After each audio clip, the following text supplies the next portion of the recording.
bienvenue aujourd'hui pour une nouvelle vidéo. Alors aujourd'hui, on va savoir et voir ensemble si vous êtes ectomorphe, mésomorphe ou endomorphe. En clair, on va parler des morphotypes en musculation.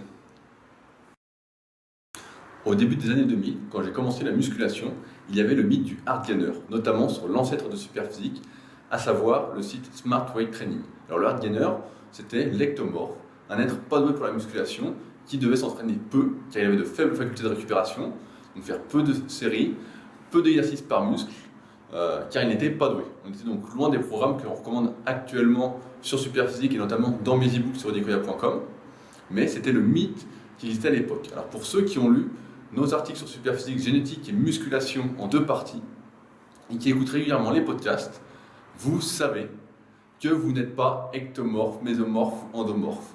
Se classer dans une catégorie est une grossière erreur, car tout n'est pas relié.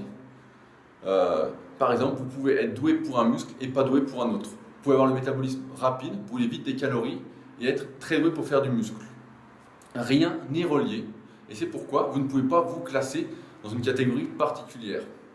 Vous êtes un mélange unique de divers facteurs, où aucun n'est forcément relié avec les autres.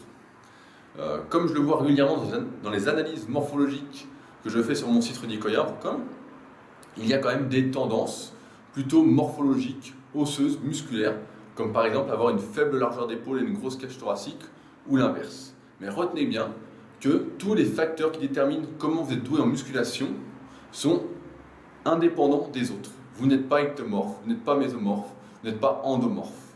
Vous êtes forcément doué pour un exercice, pour un muscle, à l'inverse de votre voisin qui va être doué pour autre chose, etc.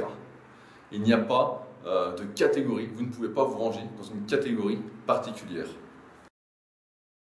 Vous connaissez sans doute une personne que vous classez parmi les mésomorphes, malgré mes explications juste avant.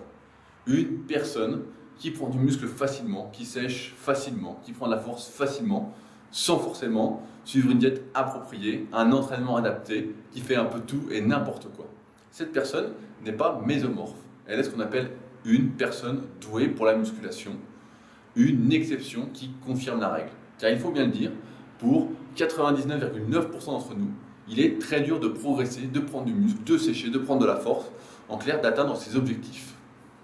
Et cela va nécessiter évidemment des efforts chaque jour, au quotidien, que ce soit en suivant une diète adaptée par rapport à ses objectifs, en essayant de progresser chaque jour à l'entraînement sur tous ces exercices. Vous n'allez pas pouvoir manger comme votre ami, cette personne que vous connaissez, des pizzas et des cookies et garder les abdos saillants toute l'année, ou vous entraîner un peu au hasard et espérer prendre des bras, des pectoraux comme ça par magie.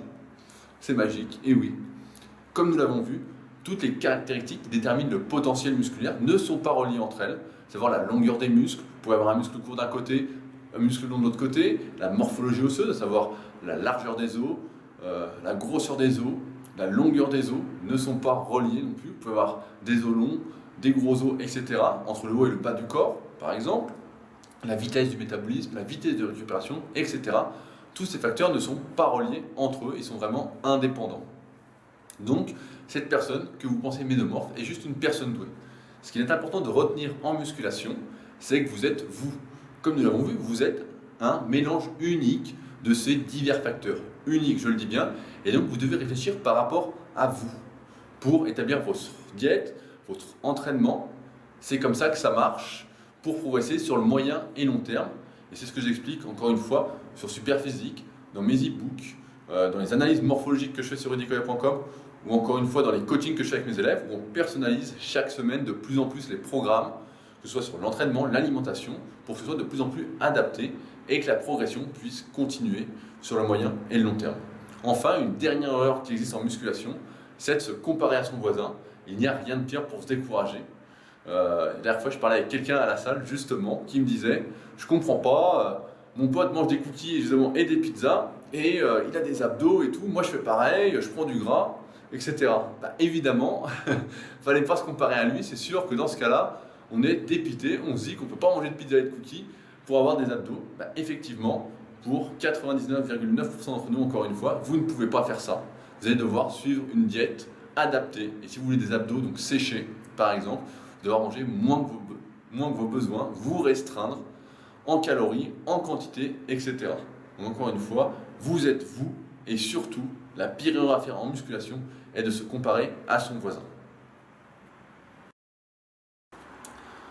Comme nous l'avons vu dans les programmes Super sur Superphysique et également dans mes e-books, il peut être intéressant pour certaines personnes d'adapter l'amplitude des exercices par rapport à la longueur de ses muscles, par rapport à la morphologie osseuse, pour mieux progresser, mieux prendre du muscle et éviter les blessures.